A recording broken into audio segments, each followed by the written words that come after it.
el CEO está normalmente en una burbuja y no ve mucha de la data.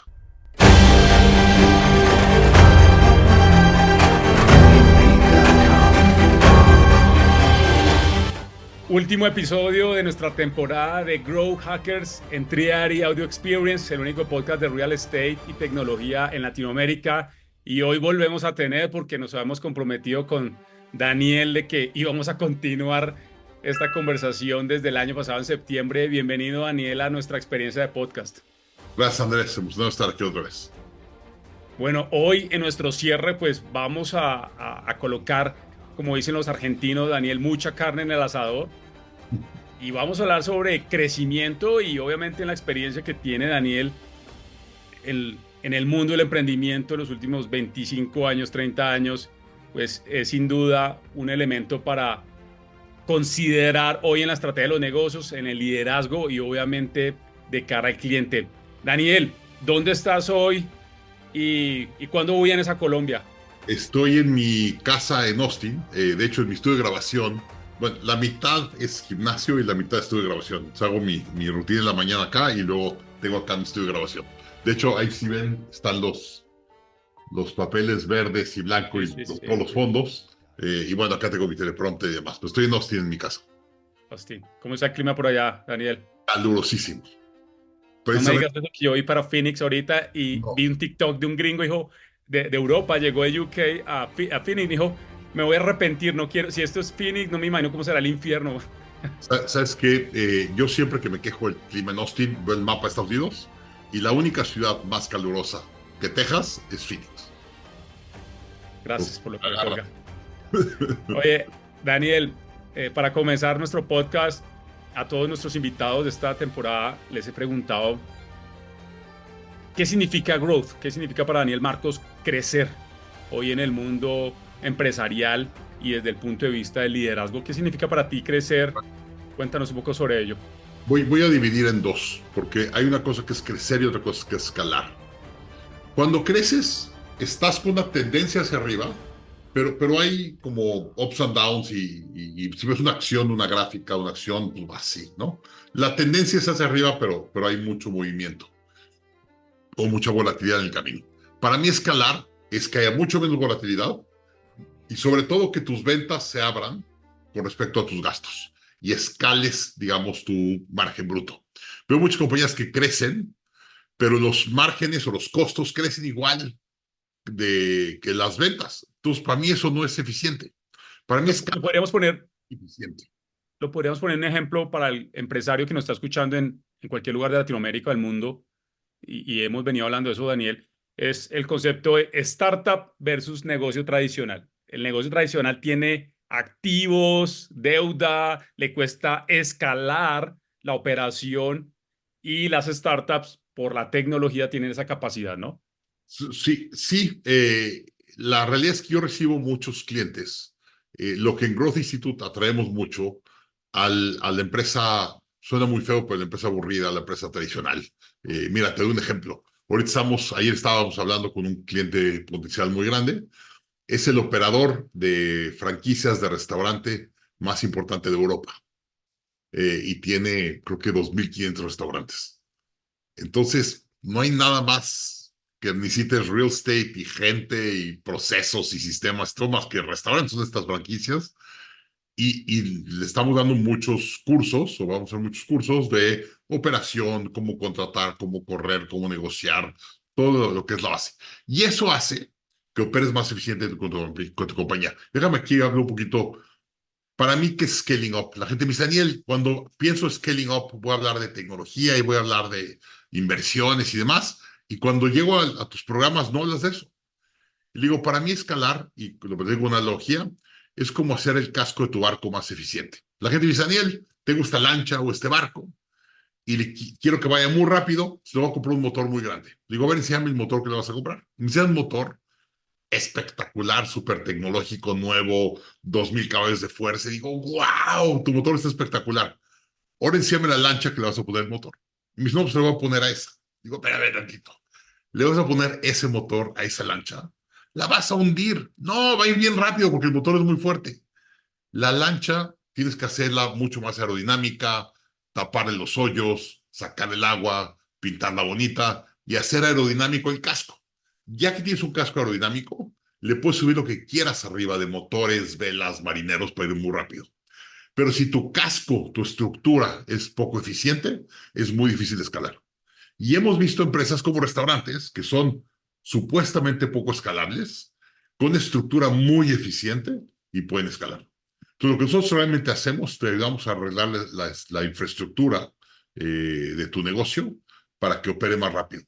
Y si tú operas más eficiente que la competencia, la probabilidad de que tú escales es muy alta.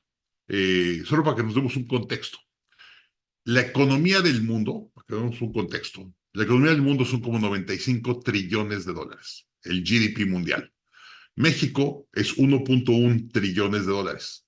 Texas es 1.9. Entonces, Texas es prácticamente 2 veces México. California es 5,5 veces México. Creo que Colombia es 0.7 de trillón, De la última acuerdo. vez, Sí. más o menos. No, Guatemala, que voy mucho, tengo mucho índice en Guatemala, es un país muy emprendedor en Centroamérica, es ni 0.1 de trillón, es como 0.075 de trillón.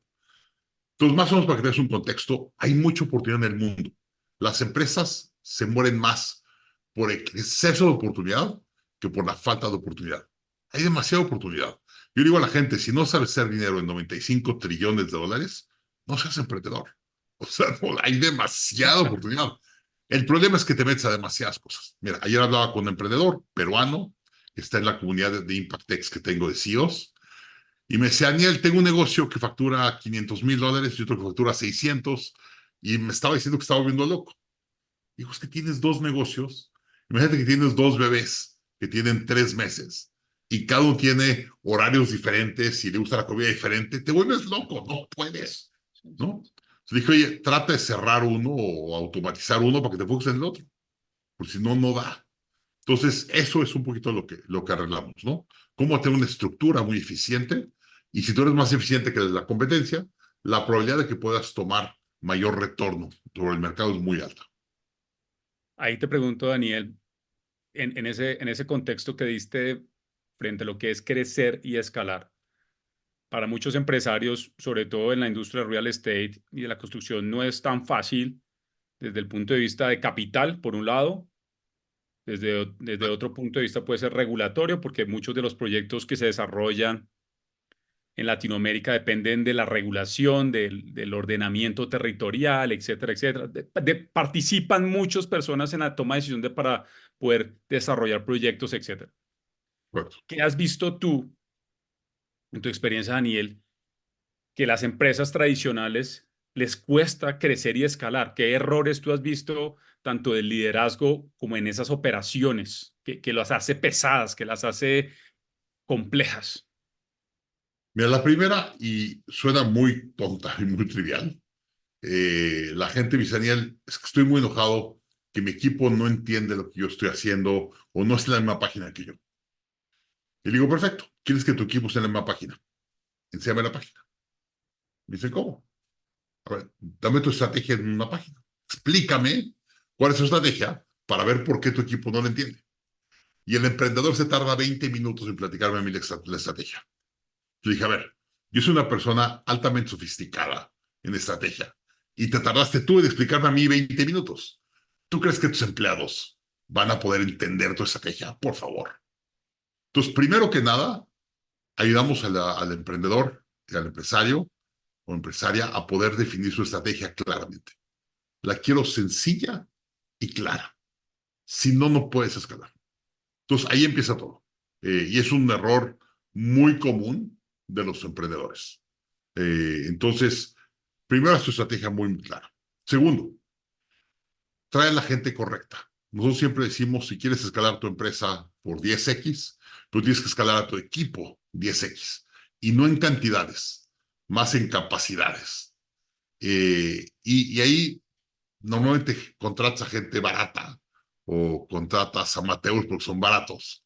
Y digo, si tú crees que contratar a un amateur es barato, digo, contratar a un experto es barato, espérate, contratas a un amateur, te va a salir carísimo.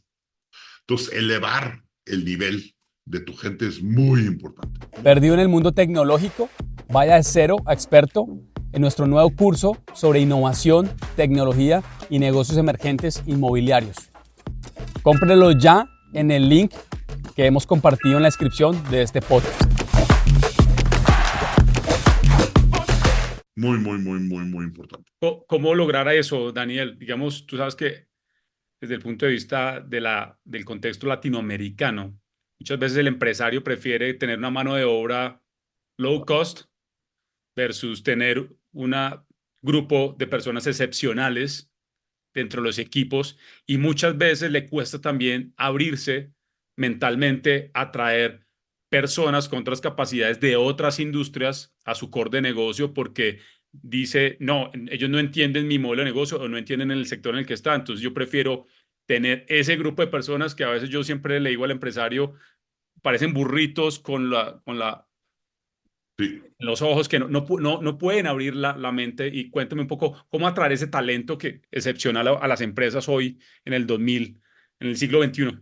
A ver, decía Rockefeller, buen liderazgo es hacer que un agente común dé resultados superiores. Y eso es liderazgo tuyo. Yo hablo de una tablita, no sé si has visto que hablo de una tablita de 3x3 de liderazgo. Y la gente que más me gusta, lo que le llamamos un empleado tipo B, que es una persona que tiene mucha actitud, ganas y demás, nada más no tiene el entrenamiento o está en el puesto incorrecto para dar resultado. Tiene muchas ganas, nada más no sabe cómo dar resultados. Y es mi labor, como el líder de la empresa, ayudar a esa persona a, uno, que identifique sus fortalezas y ponerlo en el puesto correcto, y dos, coacharlo y dar las herramientas para que pueda ejecutarlo correctamente. No es fácil. De hecho, me voy a salir tantito de la tarjeta y ahorita regreso.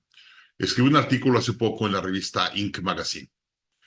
Y en el artículo escribí que una de las mayores quejas que recibo de la gente dice, Daniel, quiero una empresa autogestionable, un self-managing company. Y le digo, para eso tienes que tener tres cosas. Pero tienes que tener un sistema de dirección. Y un sistema de dirección me refiero a una cosa como Scaling Up, donde pones prioridades, KPIs, responsables, bla, bla, bla. Necesitas un sistema de dirección.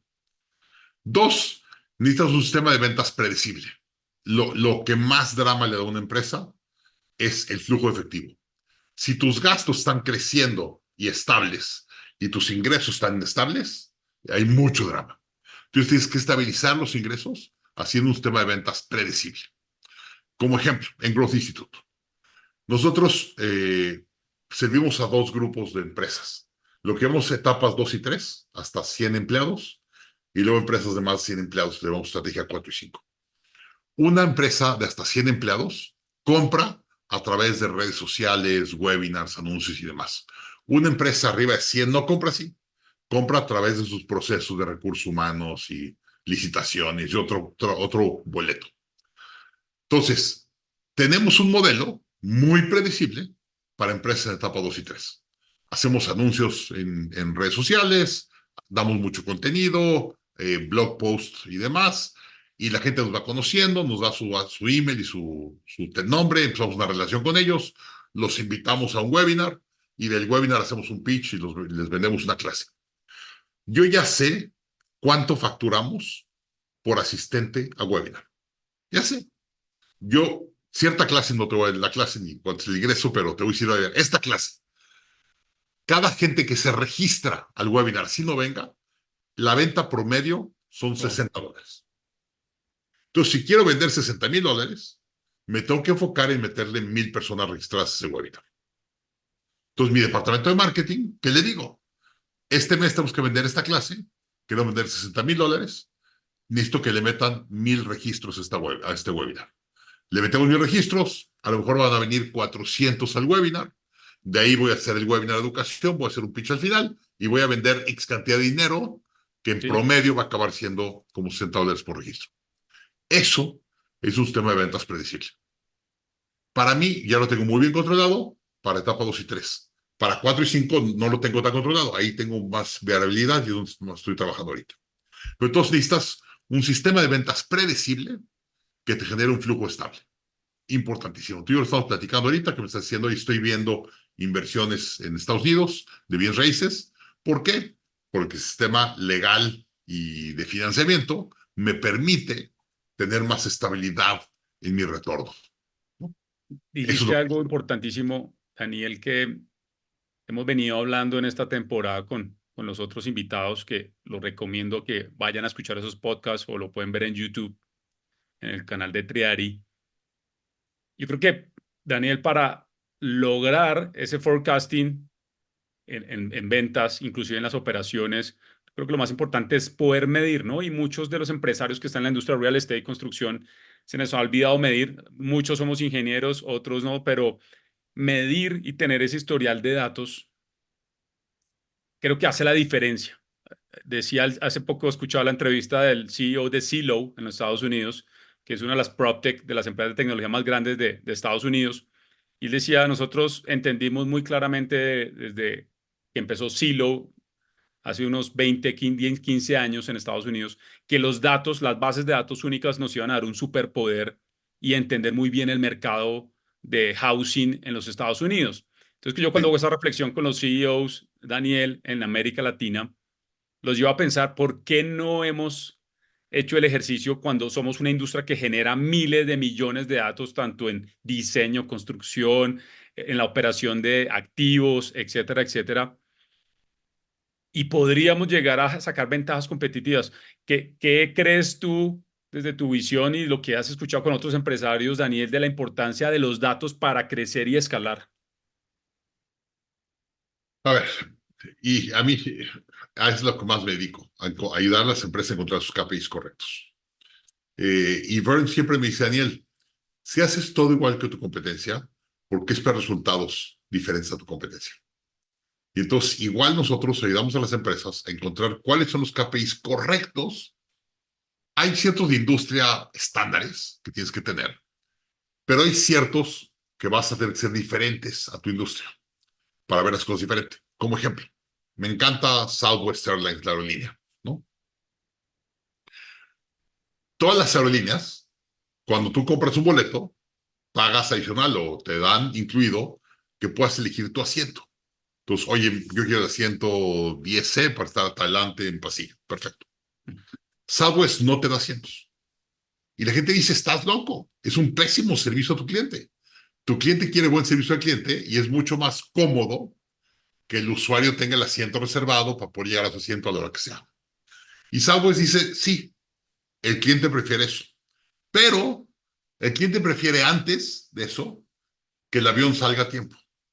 Y lo que más genera retrasos es un pasajero que tiene boleto comprado en un asiento y como dice, faltan 10 minutos para que se vaya el vuelo, me voy a echar otro café y llega tarde al vuelo. Y entonces no podemos volar porque no están todos los pasajeros. Entonces, lo que más causa demoras es la gente sabiendo que tiene un boleto pagado y un asiento, pues me esperan. Southwest quiere que todos sus clientes estén parados en la puerta cuando abren la puerta para meterse como vacas corriendo a pelearse por el asiento. Y eso hace que los aviones de Southwest se tarden en vaciarse y llenarse menos de la mitad de tiempo que los demás y salgan a tiempo 50% mejor que cualquier otra línea.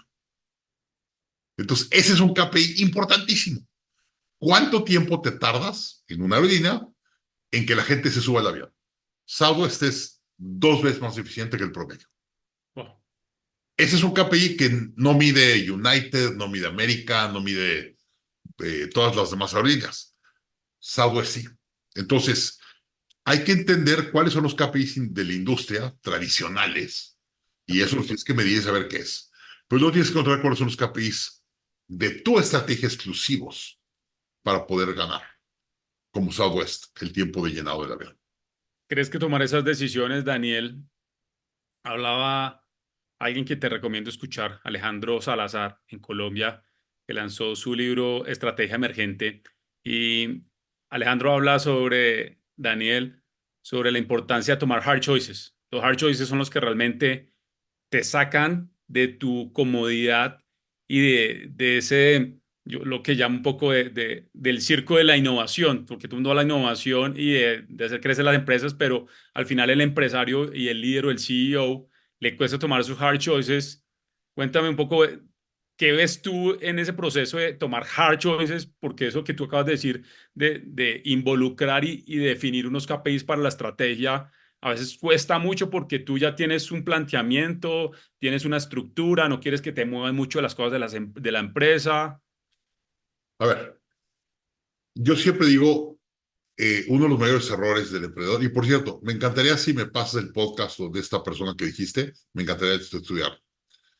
Eh, un easy choice es contratar gente con la que te llevas bien, te entiendes bien. Un hard choice es contratar a alguien con el que no te entiendes bien, pero sabes que es estratégico para tu negocio, ¿no? Entonces, te voy a dar un ejemplo que nos pueden Growth Institute. Yo coacho a CEOs y llevo coachando a CEOs 20 años. Sé perfectamente cómo hablar con un CEO, con un dueño de negocio. Soy experto en eso y cuando hablo con un dueño de negocio, mis resultados y mi forma de comunicarme y todo, muy bueno. Cuando empiezo a servir a empresas arriba de 100, 200, 10,000 empleados, trabajo mucho más con el Departamento de Recursos Humanos. Ese no es mi fuerte. No, no soy experto en eso. No soy, nunca he trabajado en recursos humanos, no entiendo su filosofía, su psicología, no entiendo nada de eso.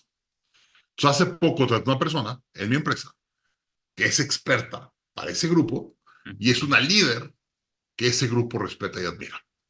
Y cuando entró, empezamos a tener muchas discusiones de, oye, hay que ser muy abierto y inclusión y tal. Son cosas que yo no vivo en mi cabeza, pero ella sí, y es experta en ese tema. Le dije, oye, lo que más admiro de ti, lo que más quiero que estés en esta empresa, es porque vas a tener una forma de pensar diferente. Y tú y yo nos vamos a pelear muchas veces porque vamos a estar en desacuerdo, pero yo sé que en ese grupo tú eres mucho más importante que yo y tu voz va a contar más que yo. Entonces, uno, quiero que lo que yo diga de estrategia y tú crees que está mal, que me empujes para cambiar mi mentalidad y yo voy a hacer lo mismo contigo. Pero desde ahorita te digo, eres importantísima, te respeto, tú vas a llevar mano en ese segmento, pero te voy a pedir que tengamos buen diálogo y discusión tú y yo. Mejórale.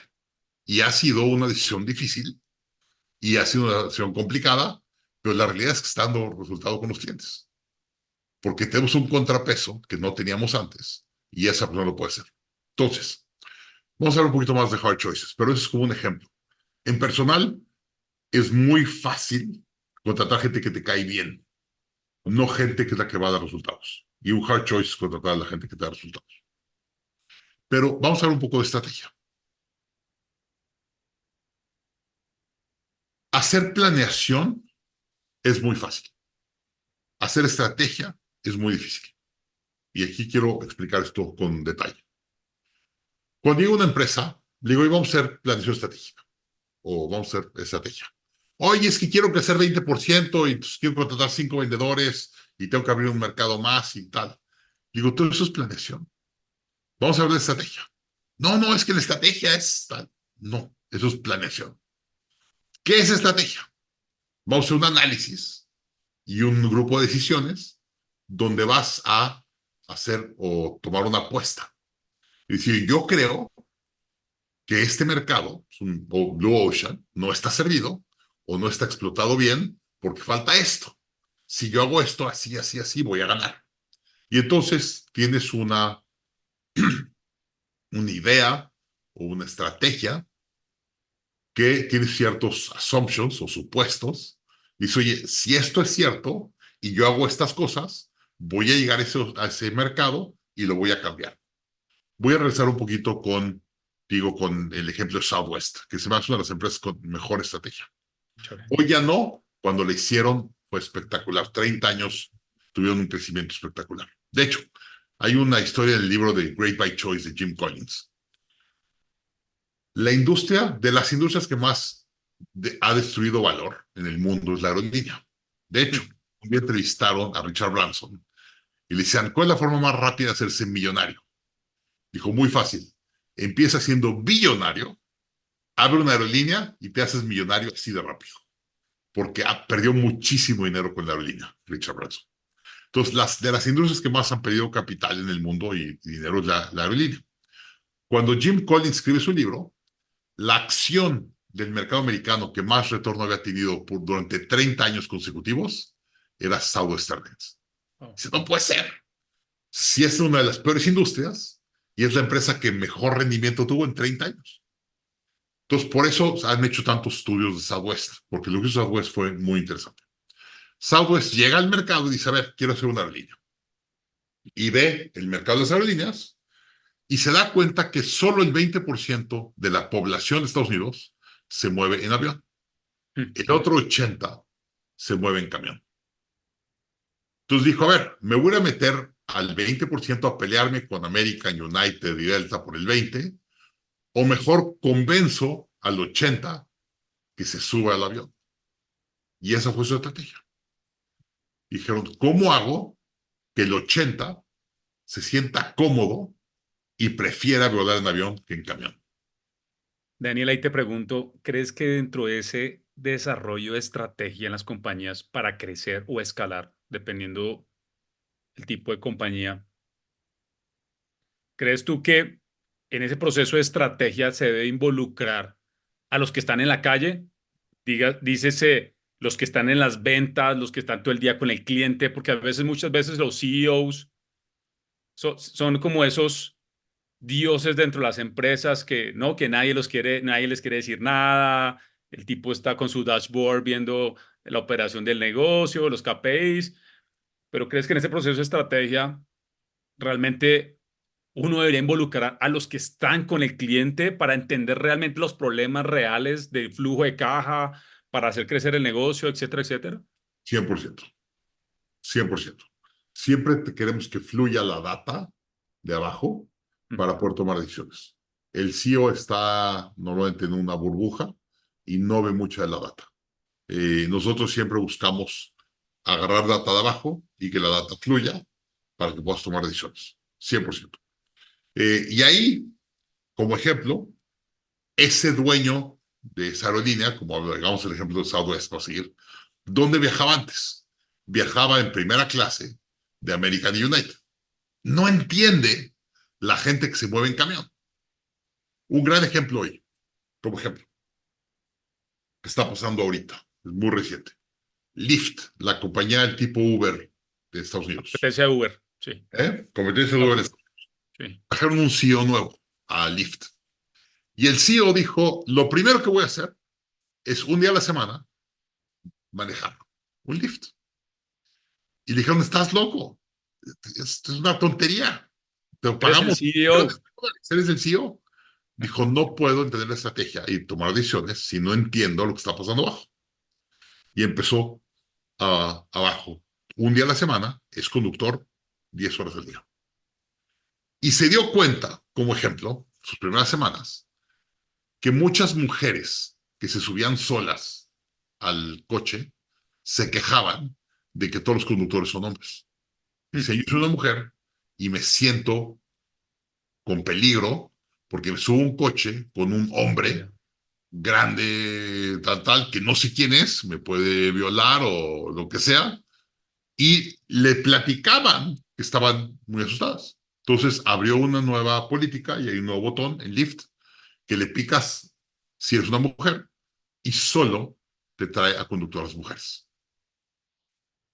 Beautiful. Tan sencillo como eso. Pues no se hubiera dado cuenta si no hubiera trabajado de conductor un día a la semana. Y ha tomado muchas decisiones últimamente y Lyft se está empezando a separar de Uber en Estados Unidos muy fuerte, porque el nuevo CEO está viendo esa data y está tomando esas decisiones. Yo creo que ahí, en este ejemplo que acabamos de colocar, Daniel, hay tanto potencial en cualquier negocio, desde el negocio más simple de real estate o un negocio ya de fondos o inclusive private equity, donde realmente hoy un poco el contexto económico, Daniel, sabes que muchos de los fondos la están pasando mal, sobre todo los últimos 12 meses, los cap rates, los bonos, todo ha estado a la baja, las acciones, y muchos han vuelto a mirar, curiosamente, fondos como Blackstone o BlackRock han vuelto a mirar la cadena más básica, entrar a donde están los mercados secundarios, inclusive terciarios, donde se mueve el flujo de caja Y es muy curioso porque eso dice mucho de cómo la economía se mueve en un segundo o tercer nivel para crecer y no simplemente tener unas estrategias de crecimiento, sobre todo poniendo el caso de un fondo como Blackstone o BlackRock, donde solo juegan con cierto tipo de activos, donde tengan unos retornos y unos márgenes, pero es curioso cómo han vuelto a mirar los mercados secundarios y terciarios en su estrategia al final de flujo de caja, al final de cómo sobrevivo y cómo mantengo unos retornos, unos rendimientos de los capitales que tengo en el fondo. Y este ejemplo que tú colocas de Southwest, de Lyft, pues dice mucho del potencial que hay de ir abajo a la calle a ver qué está diciendo el cliente, cómo está viviendo el cliente la experiencia de mi producto o mi servicio y yo cómo poder tomar decisiones en ese sentido. A ver, ¿cuál es la pregunta en concreto? Voy a hacer la pregunta en concreto, por favor. Aquí en este punto, Daniel, para pasar y para avanzar es, ¿cuáles crees tú que hoy es la nueva ola de empresas y de negocios para crecer? ¿Cuáles crees tú que son esas características que tienen hoy los empresarios y emprendedores en esta nueva ola de crecimiento empresarial? Bueno, hay varias tendencias importantes. Vamos a empezar a hablar de ellas. Inteligencia artificial, vamos a empezar con esa. Yo sé que a mí no me va a reemplazar inteligencia artificial, pero sí me va a reemplazar otro emprendedor que use la inteligencia artificial mejor que yo. Eso lo tengo clarísimo. Entonces, como ejemplo, una empresa que sepa adaptar inteligencia artificial más rápido a su modelo de negocios o a un modelo de negocios mejorado con inteligencia artificial, se la va a poder llevar, pero con todo. Entonces, muy, muy, muy, muy importante. Como ejemplo, hay muchos rumores y ya se empezó a salir algo de información de Google o Alphabet. Están cambiando todo su modelo de inteligencia artificial. O sea, ellos quieren ser la empresa de inteligencia artificial del mundo. Entonces, hoy muchos inversionistas han invertido fuertemente en Alphabet. Si te fijas, Microsoft ha crecido mucho últimamente por todo lo que hizo Por con él OpenAI. y Google se quedó atrás. Entonces Google está haciendo para tratar de hacer catch up. Entonces, inteligencia artificial para mí es la mayor tendencia ahorita. Yo no la he usado al nivel que la tengo que usar. Estoy presente y tratando de entender cosas, pero no la uso al nivel que la tengo que usar. Pero una tendencia importantísima ahorita es cómo usar AI para mejorar o hacer modelos actuales mucho más eficientes. Daniel, y yo creo que ahí en ese punto de la tendencia vale la pena decir que ella es un sistema, es una herramienta como leer y escribir. Y la persona y las empresas o los CEOs, los negocios que empiecen a aprender esta habilidad en los próximos meses y no lo veo muy lejos, 1 o 2 años, van a sacar una ventaja competitiva muy fuerte en sus operaciones, en sus negocios, en sus clientes, etcétera. Estoy totalmente de acuerdo. El que lo use correctamente va a poder escalar o separarse de los demás. Otro ¿Qué otra ejemplo, la estás viendo para hacer crecer las empresas, Daniel? adquisiciones. Oh, A ver, y este es bien importante ahorita. Hablando de Estados Unidos, a veces mucho más eficiente que en Latinoamérica, pero el 80% de las empresas hoy en el mundo son dueños, gente arriba de 65 años, que no tiene siguiente generación o no tiene sucesión. Entonces, el carpintero cerca de tu casa, el restaurantero por ahí, y están desesperados que quieren vender su compañía o nada más entregarla a veces, con tal de que alguien más la opere y siga la continuidad de todo lo que hicieron. Y no hay nadie, nadie la está tomando. Y ellos están desesperados y hoy comprar una empresa es mucho más eficiente que empezar una empresa. por Mira, te Dios. platico una de un cliente que cuando me lo enseñó lo que hizo, se me cayó la boca. Hace 2 semanas, yo soy asesor de una asociación de empresas, de una asociación que compra empresas. O sea, es una asociación que le enseñan a los ejecutivos, en vez de empezar un negocio, a comprar un negocio. Y entonces fui a dar una conferencia y tal, y al final muchas personas están comprando empresas y luego no saben cómo escalarlas. Entonces somos una alianza para ayudar a escalar. Perdón. Y llego, estoy platicando con ellos y ya al final trabajé con un par más a detalle. Y platicaba con un joven, 30 años, que compró una empresa que instala puertas en construcción nueva en una ciudad de Estados Unidos, creo que era Oklahoma o alguna de estas, en Midwest. Entonces le dije, a ver, platícame tu empresa. Me dijo, mira, es una empresa que factura $3.5 millones al año. La empresa netea, bottom line, $1 millón. Y la compré por $2.5 millones. Pero, vamos a ver una cosa. Voy y saco un préstamo SBA, que aquí viene otra vez la parte de la deuda en Estados Unidos, que me financió el 90% del negocio. Entonces yo puse $250,000 por un negocio que genera $1 millón al año. Como tengo deuda, voy a pagar 300. Entonces realmente genera 700. Pero yo metí el primer año 250 y el primer año ya me generó 700 de ganancias. Y en 10 años acabo de pagar mi crédito y me quedo free and clear con una empresa que factura $3.5 millones. Casi lloro. O sea, a ver, ¿cuánto tiempo se tarda un emprendedor promedio en hacer una empresa que facture $3.5 millones y que netee uno de ganancia? Sí, o sea, sí, o sea, la Evita es... Y No, pagó 2.5 veces Evita esta empresa. wow. Casi lloro. Mira que curiosamente, ahorita que estuve en Phoenix, Daniel, conocí un mecánico colombiano, te vas a sorprender de esta historia. Él, usualmente, un arreglo de un mecánico gringo te cobra $5,000 por un raspadón o una estrellada básica. Él cobra 2,500, para que te hagas una idea. Y el volumen de clientes que tiene en Phoenix, en Arizona, no te imaginas. Y él, curiosamente, está como, pones tú el ejemplo, se quiere venir ya a Colombia, pues ya está pensionado en Estados Unidos, se quiere venir a Colombia, compró su casita cerca de Bogotá. Ok. Y ahorita vuelvo a ir a Phoenix porque quiero ir a hacer el mismo ejercicio que tú estás haciendo. Ese tema de adquisiciones, creo que eh, hay un problema y es que no hay una generación detrás de los baby boomers. No puedo decir que el 100%, pero sí hay una generación que o va a dejar perder lo que hicieron sus abuelos o sus papás porque nunca se conectaron con el negocio y terminan habiendo estos private equity, los buitres famosos, fondos que encuentran ese tipo de oportunidades y no lo piensan. Hay un latino que me están presentando, que me hablaron de él, vive en Dallas. Y se mudó a Dallas a hacer un fondo para comprar este tipo de empresas.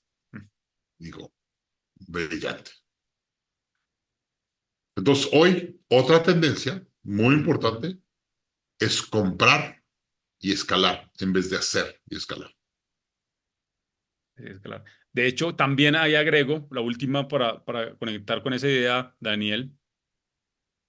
Hay un fondo canadiense que invierte en empresas de tecnología y Constellation, ¿cómo? Constellations. Constellation. Ya le vendí una empresa a un cliente. Bueno, pues si puedes contar la historia, pero no sabía. Y ellos básicamente el modelo de negocio es comprar empresas de tecnología en cualquier sector, en fintech o en proptech o en egtech, agrotech, el que sea, con unos flujos de caja ya estimados, facturando, dejan al CEO usualmente en la empresa, pero la despegan, ¿no? Que yo no sé, no sabía eso y que son capaces, tienen ya la estrategia para hacerla crecer a unos múltiplos interesantes. Eso es lo que hace. A ver, Constellations es un fondo público en Canadá. Han comprado como 1,000 o 1,200 compañías de SaaS en particular Sí, o sea, que hagan software para administración de industrias.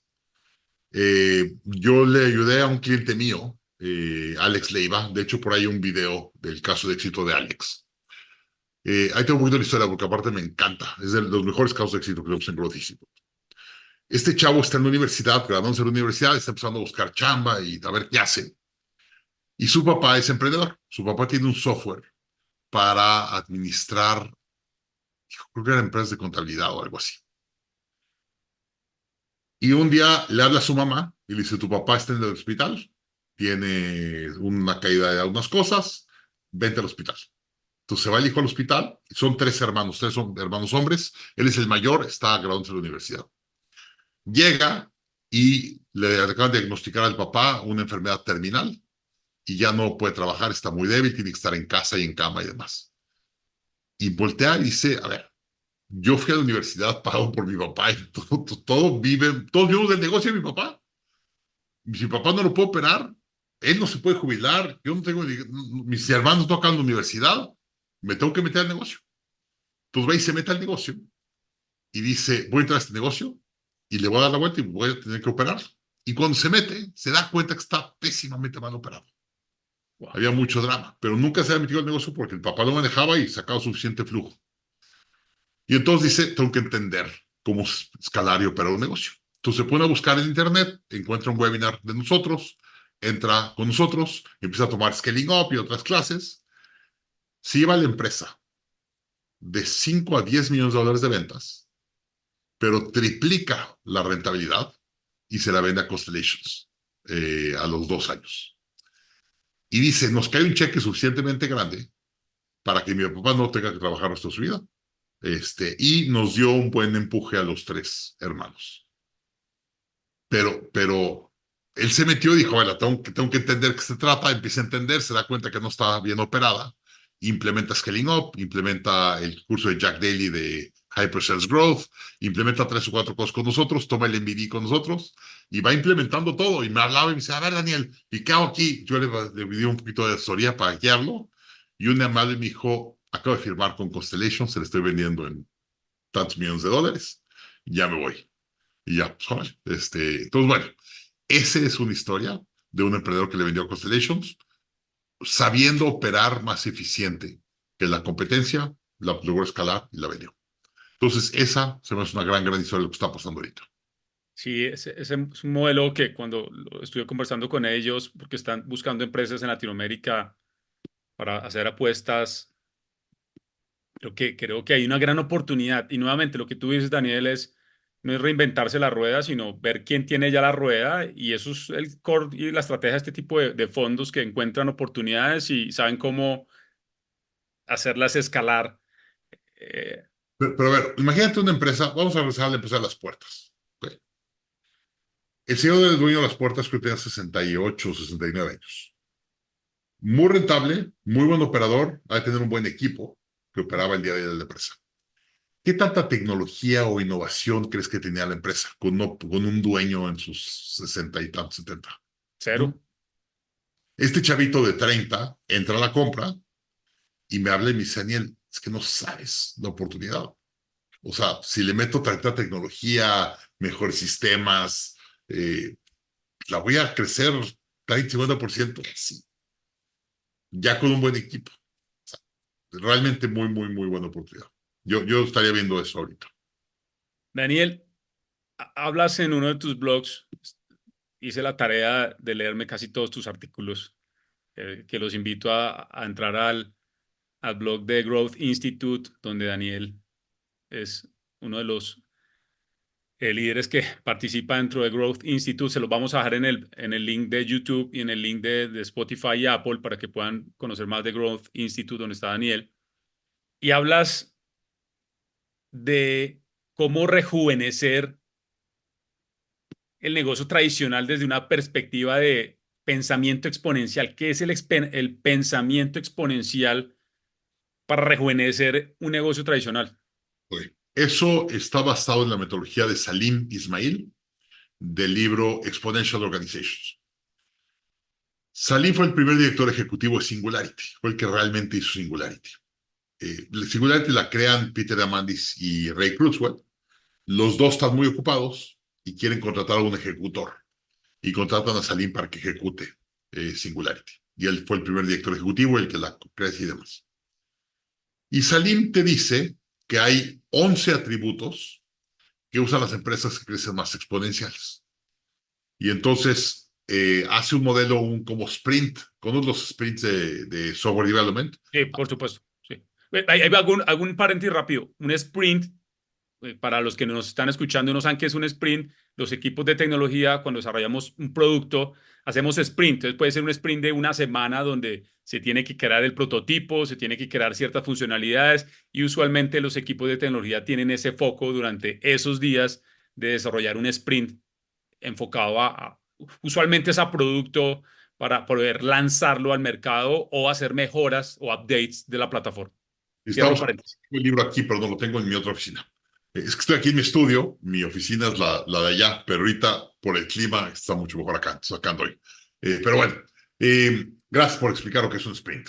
Salim agarró un sprint de software, de desarrollo de software, e inventó un método que se llama un EXO Sprint, de cómo hacer un proceso de innovación y meterle tecnología a un negocio tradicional. Y está buenísimo. Es un proceso, lo hemos corrido, yo lo he corrido como 10, 15 veces en compañías, Salim lo ha corrido como 200 veces, y les cambias el chip completamente. Agarras tus empleados, mismo equipo, les pones un consultor que es experto en la metodología, en el IXO, y los llevamos por un proceso de 10 semanas. Y normalmente nos gusta agarrar 4 equipos. 2 que se dedican a mejorar el core con tecnología y 2 que se dedican a buscar negocios externos o alrededor de con la tecnología que ya tienes. Como ejemplo, ¿tú no crees que en Televisa se habló de hacer un Netflix? ¿No crees que en Marriott se habló de hacer un Airbnb? Claro que sí. El Consejo de Marriott discutió hacer Airbnb, discutió hacer Expedia, pero nunca lo hicieron porque decían, no, no es nuestro negocio son hoteles. Entonces, pero si tuvieras a Marriott como centro, con toda la lana e infraestructura que tiene Marriott, ¿qué tan fácil hubiera sido hacer Airbnb?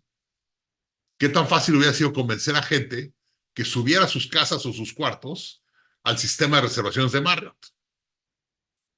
Si Marriott te habla y te dice, oye, mete tu casa a renta y todo mi sistema de distribución mundial que tengo y mis clientes los voy a mandar a tu casa a que te renten. ¿Quién diría yo?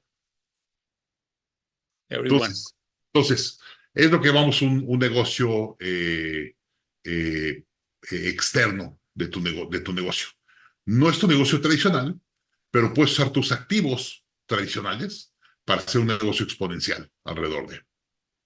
Entonces, Salim te pasa por un proceso, agarramos 4 compañías, 2 mejorando el core, 2 buscando ideas exponenciales arriba de tu modelo, y los llevamos por un proceso de 10 semanas.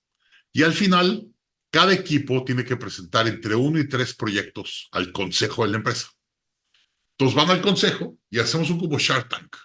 Y pasa cada empresa y presenta sus proyectos que hicieron en 10 semanas con los coaches. Y al final, el consejo decide qué sí fondear y qué no fondear. Y ese es el proceso que estaba explicando en este artículo. Porque le traes tecnología y un pensamiento diferente a tu equipo para que use la tecnología y mejore tu core y aparte tengan ideas de cómo hacer negocios externos usando tu core. Mira, como un Podemos decir, Daniel, que entonces el pensamiento exponencial es una metodología dentro de las empresas que involucra a empleados, directivos, CEOs para lograr mejorar te o... lo voy a explicar con una historia. Hace unos años hice una implementación de una empresa de software. Y como a las 2 semanas que empezamos el sprint, me habló el dueño. Daniel, me urge hablar contigo. Entonces, le marco y le digo, ¿qué pasó? Me dijo, ¿qué está haciendo en mi compañía? Dije, ¿a qué te refieres? Me dijo, Daniel, se hicieron 2 bandos en mi compañía y hay pleitos entre los bandos. Y un bando dice nosotros y ellos. Dijo, ¿de qué te refieres? O sea, yo no he hablado nada de personas, ni de bandos, ni de nada. Me dijo, le has cambiado el chip a los 24 que están en estos grupos, en los 4 grupos. Les has cambiado tanto el chip de cómo piensan que ya nada más hablan de nosotros y de ellos.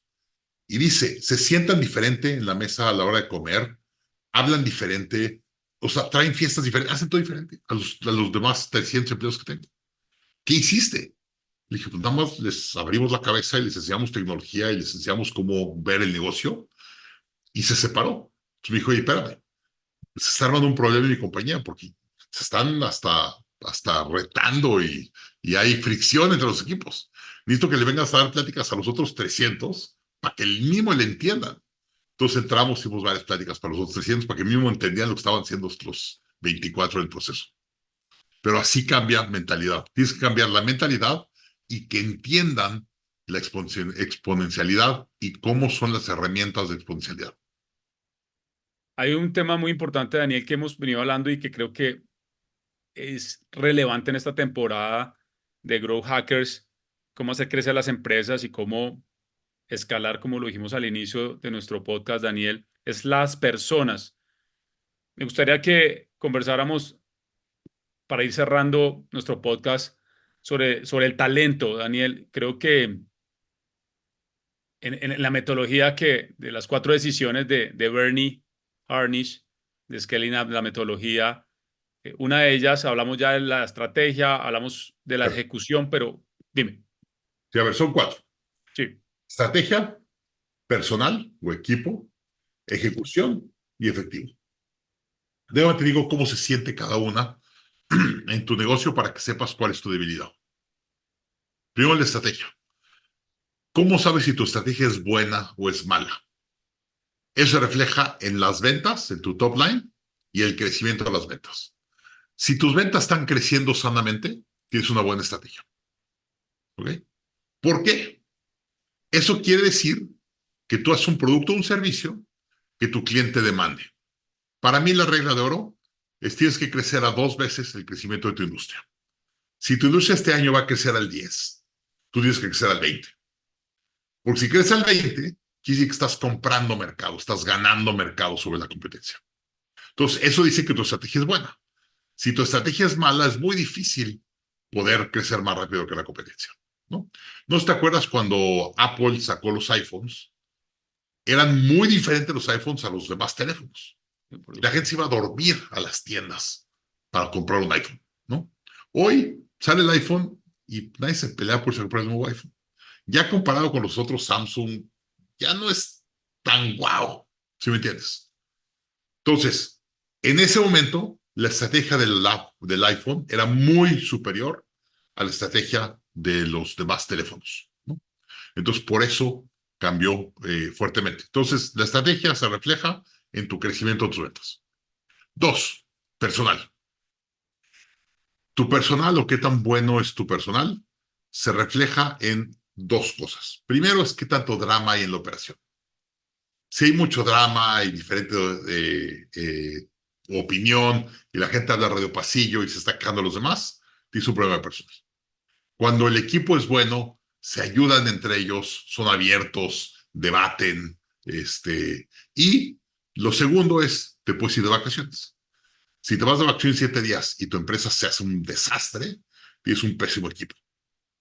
Si cuando te vas de vacaciones, opera tu empresa y regreses y no hay drama, tienes un gran equipo.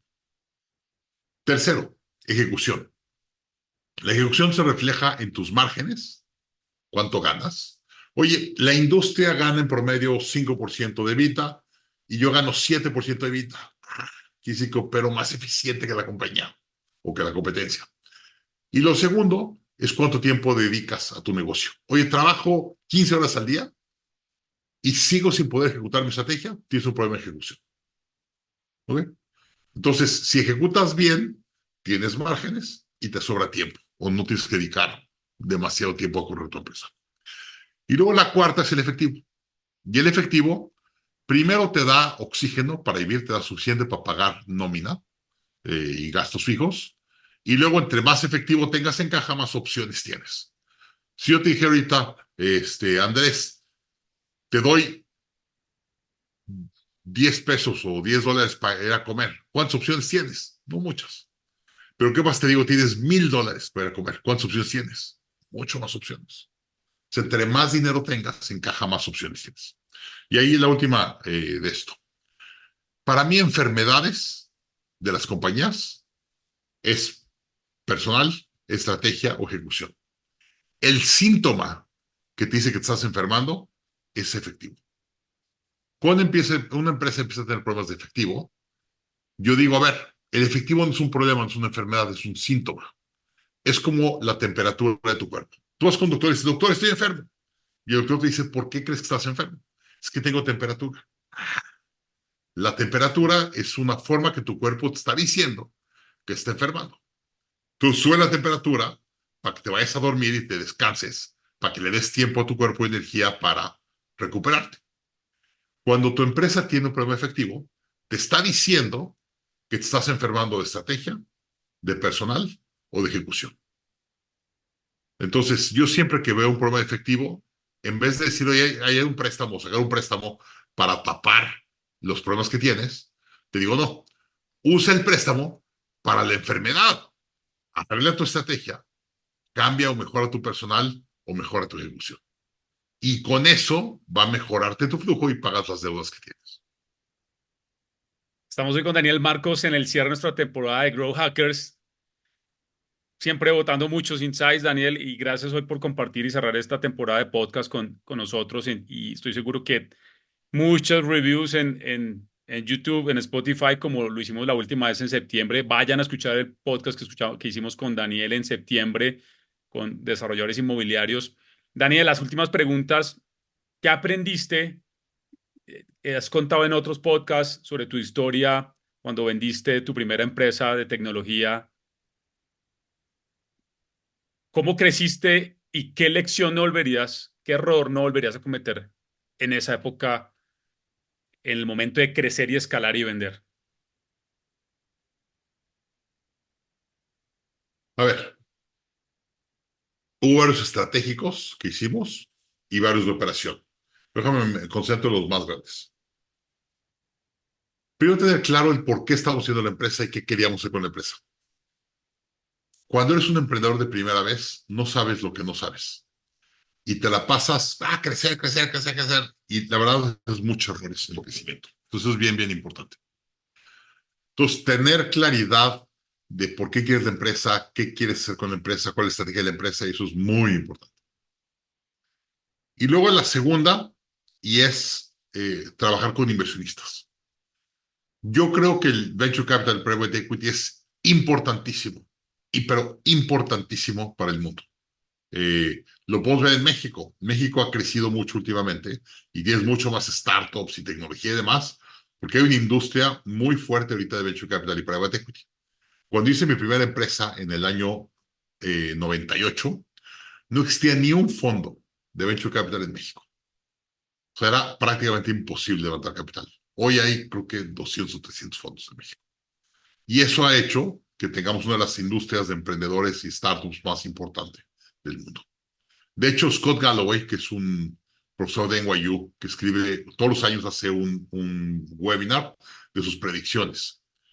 El año pasado, en sus predicciones, dijo, y el siguiente ecosistema de tecnología que va a dominar el mundo no es Silicon Valley, no es Austin, Texas, es la Ciudad de México.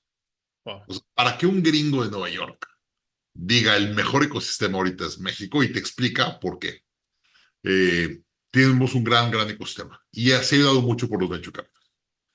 El problema, y aquí regreso, muy pocos emprendedores entienden cómo tratar con venture capital y con fondos. Y cometemos muchos errores los emprendedores. Yo digo a la gente, no se vale levantar capital hasta que no tengas un modelo completamente probado. Uno, de negocio, o sea, tengas un product market fit clarísimo. Claro. Dos, un plan comprobado de escalamiento. Porque lo que pasa es levantas capital sin saber escalar, sin tener un plan comprometido, te tardas mucho más de lo que pensaste que te ibas a tardar y los preferred return y todos los cosas del fondo te acaban matando. Te doy un ejemplo muy padre para que des una idea. Hace muchos años se me acercaron unos emprendedores mexicanos de software. Era el mejor programador de Oracle en México. Y me trajeron un software que se veía, pero espectacular es poco. Espectacular, mis respetos. Y me dijeron, Daniel, queremos hacer esta empresa. Le dije, oye, me encanta, yo le meto lana, soy tu inversionista ángel, ponte a operar y yo te traigo la lana y te levanto la ronda A. Perfecto. Entonces, yo le metí capital, fondeé el primer 6 meses, un año, y ayudé a levantar la primera ronda. Entonces hicimos una ronda de 5 millones de dólares para hacer la ronda A. Y cuando entraron los fondos de la ronda A, me dijeron, Daniel, tú hiciste tu trabajo, ahora nos toca a nosotros, ya somos los de la ronda, nos llevamos liderazgo, perfecto. Entonces se metieron muy fuerte los del fondo. Entonces empezamos a crecer, oye, Daniel, nos queremos llevar a Estados Unidos para vender a Estados Unidos, nos llevamos a Estados Unidos, empezamos a hacer la ronda B, y luego empezamos a crecer y a vender a clientes privados en Estados Unidos, la ronda C, y de repente nos salió una oportunidad de vender al Pentágono en Estados Unidos, entonces empezamos a vender al Pentágono, ronda D, y empezamos a crecer, pero como cohetes, vendiéndoles al gobierno americano. Creo que llegamos hasta ronda F o algo así. Y de repente perdemos el contrato del Pentágono, las ventas se estabilizan y de hecho caen un poco. Y el último fondo, que es el lead investor de la última ronda, es el que toma la decisión de cuándo vendemos y a cuánto vendemos. Él tiene por contrato, los globitos salieron, él tiene por contrato cuándo se vende la empresa y a cuánto se vende la empresa. Y cada ronda va metiendo su capital y pone cláusulas de preferred return. Entonces, cuando decide vender el último, creo que vendimos por 90 millones de dólares, un número grande. Y yo me empecé a emocionar de lo que me iba a caer el cheque. Me llegan los documentos del cierre y veo las rondas. Sale la ronda F con su capital más preferred return, la ronda D, capital preferred return. Todo el cap table del... Ajá. Llegan a ronda B, sacan apenas capital, ronda A, 0, yo Ángel, 0, emprendedores, 0. Y no, hombre, me enojé, mandé cartas, pataleé y me dijeron, Daniel, tú no tienes decisión. Tú eres inversionista, Ángel, estás 5 rondas abajo. Estás diluido. Y entonces imagínate, pero vamos a poner esto en cuestión. Imagínate, a mí me fue mal, está bien, fui inversionista. Perdí todo mi capital de esa inversión. Vamos a hablar de los emprendedores. Imagínate, eres un emprendedor mexicano. Haz una empresa de software, empieza a vender fuertemente. Agarras inversionistas internacionales, te vas a Estados Unidos, le vendes a empresas privadas en Estados Unidos, le vendes al Pentágono en Estados Unidos, te vuelves un proveedor estratégico del gobierno americano, vendes tu empresa en más de 90 millones de dólares y te regresas a tu casa con 0 dinero y tus maletas por no saber usar capital de venture capital correctamente. Eso es bien importante. Entonces nosotros levantamos mucho capital sin entender lo que estamos haciendo y tuvimos mucha suerte. Nosotros firmamos con Santander 2 días antes del punto más alto del Nasdaq. Tuvimos suerte, toda la suerte del mundo. Típico video que ves de un cuate que le pasa el tren y apenas lo roza. Sí, pasa. Sí. O sea, firmamos en el punto más alto que pudimos haber firmado. Con una evaluación absurda. Nosotros sabemos que era absurda la evaluación. Tuvimos mucho. Daniel, para ir cerrando, las 2 últimas preguntas que quisiera hacerte, porque sé que muchos emprendedores y empresarios se la hacen. ¿Cuál es el mejor consejo que te han dado?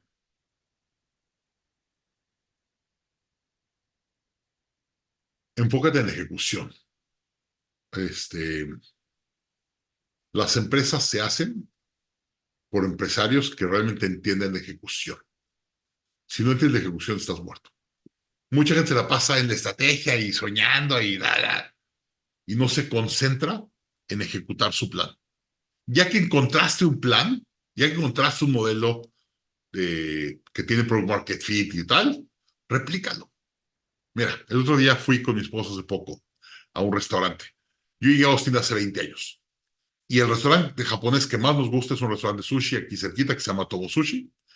Yo llegué a Austin hace 20 años con mi mujer embarazada de mi hija y íbamos a Tomo Sushi. Lo conseguimos al principio y seguimos yendo todos los años. Vamos 15, 20 veces al año. Nos encanta el restaurante japonés. Y fuimos la semana pasada con mis hijos. Y estábamos platicando la historia de que llegamos y mi mujer no podía comer sushi, solo comía verduras y sushi y verduras, porque estaba embarazada de mi hija, no debes de comer pescado crudo. Pedía puros sushis cocinados y demás. Y volteo y le digo, imagínate, este restaurante tiene cola y lista de espera por 20 años. Imagínate el negocio de estos cuates. Tienen al menos 20 años, no se lleven más, pero tienen al menos 20 años, abren todos los días, están sobrevendidos. En el día tienes que hablar 1 o 2 días antes de reservación y te dicen, te voy a dar una mesa a las 5:30 de la tarde para cenar, porque no hay a las 7 o a las 8, y a las 7 tienes que salir porque tengo tu mesa vendida a las 7. Y llevan 20 años haciendo eso. ¡Wow! Ese emprendedor, ¿tú crees que no pudo haber ido a pensar, a hacer otro restaurante y hacer 1000 tonterías? No. Tiene su restaurante, lo ejecuta perfectamente, sabe riquísimo y sigue teniendo demanda y cola todos los días. Ese emprendedor le entiende la ejecución. A eso me refiero. Ejecutar, por supuesto. Es lo que hace a los emprendedores exitosos. Última pregunta, Daniel, para cerrar nuestro podcast. ¿Qué es algo en lo que has cambiado de opinión recientemente y por qué? He cambiado recientemente de opinión y por qué. Lo de la compra de empresa. Yo siempre he sido empezar. Hoy veo los números y los riesgos de un startup comparado con comprar una empresa y digo, no tiene ni idea el sentido. Yo después de vender la empresa he hecho varias otras, escalado otras, pero nunca había trabajado con empresas en la parte de la compra. Y yo siempre digo, no, hay que vender, tú como emprendedor, la vendes. Y ya que trabajo con empresas más grandes, me doy cuenta de la ventaja de la compra. Digo, no puede ser. Mira, ahorita, una empresa que factura menos de $5 millones en Estados Unidos, que es financiada por el SBA al 90%, con tasas preferenciales, se evalúa en 2.5, 3 veces EBITDA. Entonces puedes comprar una empresa a 2 veces y media lo que te genera de flujo el día que la compras. Es que mucho menos riesgo, flujo generado, modelo probado, empleados, tiene todo. Y ahí eso es uno de los grandes cambios. Yo siempre había sido del lado del emprendedor, crea la empresa, escálale y vendes a las empresas grandes y haces tu gran cheque, ¿no? Ahorita estoy cambiando mucho de opinión en base a eso. Última pregunta, Daniel. ¿Qué quisieras compartir para cerrar este podcast a los empresarios, a los líderes en real estate y construcción en Latinoamérica y en todo el mundo donde nos escuchan?